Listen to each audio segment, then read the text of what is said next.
All right, so next up we've got our 2018 Norton. So Norton is a grape that has grown a lot through the Midwest. It's grown here in Kansas. It's actually the state grape of Missouri. We try not to hold that against it too much. And then it's actually grown all the way out to the East Coast, all the way out through Virginia.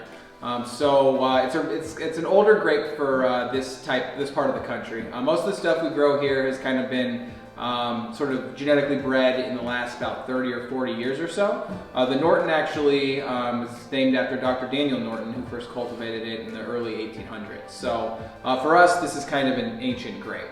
And this one, it's a Vitis labrusca, so it's a Native American grape. So it's kind of one of those that was grown pre-prohibition and everything, and one of the rootstocks actually that went over to France when they had their big phylloxera problem there. So there's a pretty rich history with Norton here. It does give it a very unique taste. It has kind of an earthy taste to it and a decent amount of acid in there as well. In this one, our 2018, when you have that much acid in there, it means that you gotta age it for a little while longer. So this one actually spent about 30 months or so in an oak barrel. It wasn't a new oak barrel, so as opposed to like the Chamberson we were just talking about, it actually spent more time in the oak barrel, but you'll probably end up not quite getting quite as much oak flavor out of it actually. I'll let Adam tell you a little bit more about that. So yeah, like Jeff said, this was in used oak barrels. You still get a healthy amount of oak. Oak flavoring is like a half-life. The first time you use it's 50%, and then it just goes by half every time after that. But this one's showcasing really, really well.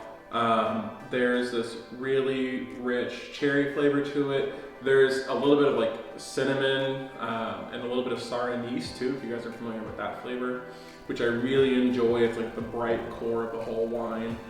And I was reminding Jeff off camera, he opened up like a 2007 or a 2008, and we were drinking it, and I just was blown away. So this wine is definitely one that's going to age a long time. If you wanted to open it up and have it with any food, I would actually pick something a little bit richer and fatty. So just like with tannин's going to bind to the fat, which helps you with steak, which is why Napa Captain steak goes so well. But acid will do the same thing too. It'll cut through that fat, deliver some extra richness to it, and some life back to your palate if it gets a little fatigued. Go. I learn so much every time you start talking, especially once you get a little bit of wine in there. It doesn't hurt. So yes, this is the 2018 Norton. This is the first Norton we've ever actually done as a cellar series. Like I said, it takes a long time laying down for this one. Second Norton. Oh, sorry, second Norton. Sorry, from the first bottle, excuse me, yes. Because we did the triple treat in the last one. And then this one is kind of the other 2018 that we did. So the last one was from a few different vineyards. This one is Grace Hill only. So yeah, first ever all Grace Hill Norton we've done for Cellar Series, and we hope you enjoy it. Cheers. Hey.